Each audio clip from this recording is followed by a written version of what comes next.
Now, I want to be clear. The globalists use balkanization to play us off against each other. So I don't get up on my radio show and bash Mormons, Seventh-day Adventists, Catholics, Protestants. You know, my family on both sides were Protestant activists that came into Texas. My mother's side, the Ayers family that raised Colonel Travis's son. They, of course, brought in Bibles in, 1825 in a famous case into Galveston. And they actually had the Jesuit group ran them out of town and tried to burn their wagons full of Protestant Bibles. And I know that big government, big churches, big state-run religion has always been a tool of oppression. Separately, I've had groups connected to the Israeli lobby over the years using bizarre psychology. You know, if we have a Pat Buchanan on who's Catholic, I must work for the secret Catholic takeover, or you know, any other guest. I know a lot of Catholics. They're great, hardworking, good people that are anti-abortion. And I know a lot of conservative Catholics that criticize the Pope's calling for New World Order. I'm not here to get people fighting with each other, but I have studied quite a bit of history, and we know there was a lot of really bad stuff throughout the Dark Ages and Middle Ages and through that happened. I know in the Netherlands and other places, once the Protestants got in control, they did a lot of the persecution back to Catholics. Now you look at the modern day, this ecumenical merging the religions, not just different groups of Christians together, this call for world government. This is happening from the Protestants. It's happening from the Catholics. But the Catholic Church is at the center of the call for a new world order, a global government in their own documents with the euro. And so the establishment wants to play people off against each other. And, you know, I don't have a religious broadcast. I have a news and history show, and I watched Lamp in the Dark before we carried it when they asked us to carry it, and I found it to be very accurate from my research, so we carry it. At the same time, though, I have seen kind of the Christian Zionist arm that's also illuminist, you know, saying we've got to have the end of the world, we've got to support Israel no matter what, and then they always put out an anti-Catholic view and claim the Catholic Church wants to run Jerusalem and do all this stuff. I mean, it's very sophisticated, and I've been studying it and trying to understand it. And I think that Chris Pinto with A Lamp in the Dark has really done a good job of breaking this down. But, I mean, going back to some of the issues, though, that I just raised here, that's why I believe in what our founding fathers did, saying freedom of religion. That's not what the UN and others are calling for. They're saying, no, a one-world religion where you can be whatever religion you want, but you can't criticize any other religion. Chris Pinto. Yeah, that's the whole point. That's becoming the new Inquisition. There's that case over in England of the Christian couple who witnessed to a Muslim woman, and you know the Muslim woman talked about her faith, and the Christians talked about their faith. But now the Muslim woman felt like she was being oppressed because the Christians were criticizing Islam. And then they ended up being, you know, suffering a certain amount of persecution over there in England. Yeah, they're trying to make it illegal in Canada to read certain Bible verses. And there's all these calls for censorship that are going on. But once you censor one group, you censor everybody. But getting up into the Middle Ages, the Dark Ages, when we start seeing the real persecution. Right. It really began over the reading of the Bible and the preaching of what's written in the Bible. That began the Inquisition. A lot of people don't know that. That's one of the reasons why I want to give the history in Lamp. But that's what led to two things. One, really it was the establishment of the first police state. If you read some historians, that's what they'll say, that the Inquisition, where you developed a system of informants, you developed a police system that was intercontinental. There were no boundaries for the Inquisition. They could go to any country in Europe and hold people accountable. They're kind of like Interpol or the feds. They could cross any border, and that's when they began to outlaw the Bible, and that's why they outlawed the Bible. The Bible became a forbidden book, as it's called in one of the documentaries. And then we saw things like when they wanted to build the new Vatican building, indulgences, get your family out of purgatory, pay all this gold. And similarly, we see the UN and the EU selling, and Al Gore admits it, a global religion of Gaia where they go out and persecute everyone and have a new Inquisition.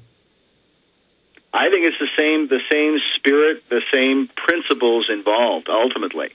and it's it's been going on for centuries and centuries and centuries, and as we show it in our film, we show the Bible really and the Word of God and those who believe it as the center of controversy and the oppression that came against them to forbid anyone from having another opinion. And if you follow that history, it brings you up through the 19th century into modern times. I believe this has everything to do with why they've kicked the Bible out of our school system, along with prayer and a lot of other things. Okay, but explain this to me. Explain to me how the Illuminati starts forming, secret societies, Masons, groups that don't like the dominance of the Catholic Church, but then we today see the Catholic Church selling the same things that the Illuminati was selling. So how does that intertwine? It's a complicated history, and you have different people. You have people who believe that the Illuminati was actually formed by the Jesuit order, which was when the Reformation got underway. You have these Bible believers, they're preaching, and then the printing press comes along, and they start manufacturing Bibles faster than they can be destroyed. So as a way to control opposition, the Jesuit priest Adam Weishaupt sets it up. Well, you have the Jesuits were founded to destroy the Reformation, to destroy the reformers and those who were opposing Rome. Okay, so they launched a counter-Reformation, and they started getting into academics, and they tried to do it that way. But what was happening was they weren't having success in persuading people to come back to Rome, and a lot of countries were being converted they were becoming Protestant countries, and they were casting off the authority of the Pope. See, because the Pope was a very political figure. If the Pope told a king or a queen or whoever what to do, they were supposed to do it. And the Pope was telling people, go and invade that other country, and you kill those people over there, and I give you the command. And if you don't obey me, I'll excommunicate you, and your soul will be in hell. This is what was going on during the Dark Ages. So more and more countries were saying, no, we don't believe this anymore. We don't believe the Pope has the authority to do that. And they were listening to men like Martin Luther and William Tyndale and Calvin and others. And so the Jesuits had to come up with a plan to somehow or other do something about all of these Protestant kings and queens that were opposing them. Now, there's two different views. There are some who believe that the infidels, that infidelity, which is really what the revolutionaries were about, getting rid of God altogether, just rose up in the midst of all this and decided to get rid of Roman Catholicism, get rid of Protestantism, get rid of all of it, and that's what the Illuminati was about. But then there are others, Alex, who believe because the Illuminati was founded at the University of Ingolstadt by a Jesuit named Adam Weishaupt, and he was a Jesuit priest. And he openly stated that he was going to use the methods of revolution and infiltration and information warfare that the Jesuits had been perfecting from Sun Tzu's The Art of War that they brought from China and translated and so on. And if you read authors like F. Tupper Saussy, who wrote the book Rulers of Evil, Saussy believes that the Illuminati is really a front organization for the Jesuit order. And that the Illuminati, because the Jesuits became so nefarious, they were kicked out of 40 countries throughout Europe. They were kicked out of Japan. The name Jesuit was synonymous with Nazi. Everybody thought, if you met or knew a Jesuit, you immediately suspected him as a deceiver and a spy or something like that. So they had to do something. And so they developed two mottos. One, above all else, not too much zeal, to be more subtle. And they said, let us shun too much light. Let's not put ourselves out there so that anybody will know who we are. We need to go back into the shadows here. And there are some who believe that Weishaupt was an instrument of the Jesuit order who set up the Illuminati as a front organization that could then infiltrate these secret societies like the Freemasons and others and begin to manipulate them to carry out Rome's 1,000-year-old agenda of world domination.